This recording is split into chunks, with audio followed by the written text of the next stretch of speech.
नमस्कार देवियों सज्जनों, एक बार फिर से स्वागत है आपका मेरे YouTube channel save snake save life में। मैं मुकेश आरजानी मेहसाणा से आपका स्वागत करता हूं।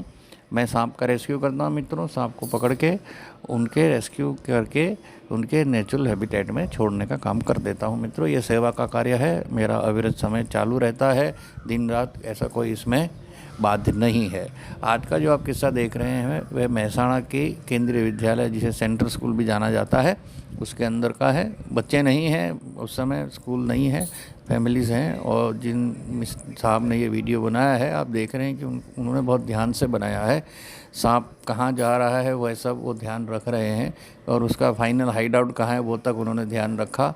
आपने देखा होगा कि सांप एक पेड़ पे चढ़ा था और पेड़ पर फिर उसने कोशिश करी कहीं अंदर जाने की, और वहाँ एक तोता आया, तो शायद वो तोते का घर था, इसलिए उसने उस सांप को भगाने का काम किया, और सांप पेड़ से फिर नीचे उतर गया और आगे जा रहा है।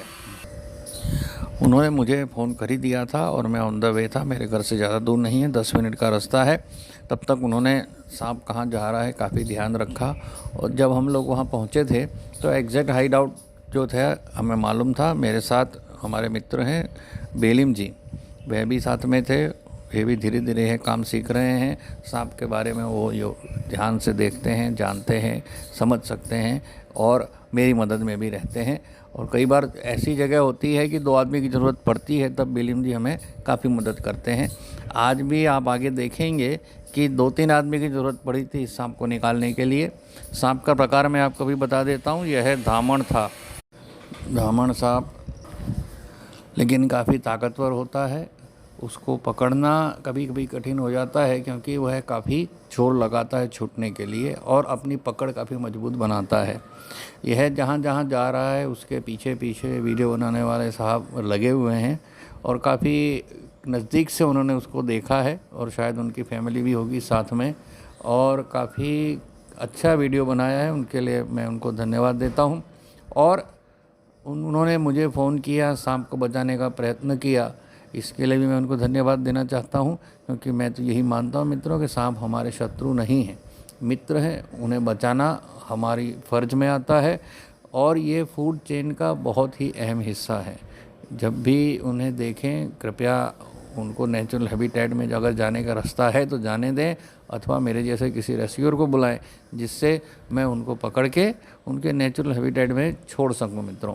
यह कार्य एक बहुत ही ज़रूरी भी है, और हमारे धर्म के हिसाब से भी सांप बहुत ही ज़्यादा पूजनीय माने जाते हैं, इसलिए उनकी पूजा करना और उनको बचाना भी हमारा कर्तव्य है। गुजरात में सांप गोगा महाराज के नाम से पूजे जाते हैं मित्रों, और कोई भी उनको आहत करने का सामान्यतः प्रश्न नहीं उठता है। और सांपों के प्रकार जनरली मेहसाणा में नाग और धामण ही पाए जा रहे हैं आजकल। उसके अलावा क्रैट सांप नाम का सांप भी 1-2 बार पाया गया है। क्रैट बहुत ही ज़्यादा जहरीला होता है मित्रों, नाग जैसे भी ज़्यादा जहरीला होता है। नाग सभी पहचानते हैं, फन है इसलिए सभी पहचानते हैं कि नाग है और जहरीला होता है, सभी को मालूम है। उसके अलावा अन्य सांपों के बारे में सामान्य जनता को जानकारी नहीं होती है, इसीलिए मैं उनको बोलता हूँ कि कृपया मुझे बुलाएं, या मेरे जैसे और रेस्क्यूअर हैं उनको बुलाएं। वो लोग सांप को पहचानते हैं, और कौन से सांप को कैसे पकड़ना चाहिए, क्या करना चाहिए, इसके बारे में हमें जानकारी है, इसलिए हम उसको संभाल सकते हैं और उसको उसके नेचुरल हैबिटेट में भी ले जाके छोड़ सकते हैं। मित्रों, आपने देखा कि सांप कहीं नीचे फंस गया था, और उसको निकालने के समय थोड़ी परेशानी हुई। मैं, बेलिम जी और भी 1-2 जनों ने मदद किया, तब जाके वह सांप बाहर निकल पाया। और अब एक थैले का इंतज़ार है, थैला आए और उसमें मैं उनको ले जा सकूं। डिब्बा तो अब नहीं काम चलेगा, क्योंकि सांप बहुत बड़ा है, आपने देखा, इसलिए एक थैले का इंतज़ार था। थैला आएगा, मैं उसको ले जाके उसके नेचुरल हैबिटेट में छोड़ दूंगा। और अभी निकालते समय भी सांप आहत ना हो, इसका हम ध्यान रखते हैं, क्योंकि अगर इस समय सांप आहत हो जाता है तो हमारे छोड़ने के बाद कई बार सांप को परेशानी हो सकती है, क्योंकि तुरंत उस पर कीड़ियाँ चढ़ जाती हैं और सांप कई बार बच ना भी पाए, इसलिए वह आहत ना हो, यह बहुत ध्यान रखना पड़ता है मित्रों। तो ऐसे ही वीडियो से आपको मैं जानकारी देता रहूँगा मित्रों। मैं मेहसाणा से मुकेश आरजानी अभी आपसे विदा लेता हूँ, फिर मिलते हैं किसी वीडियो में। नमस्कार।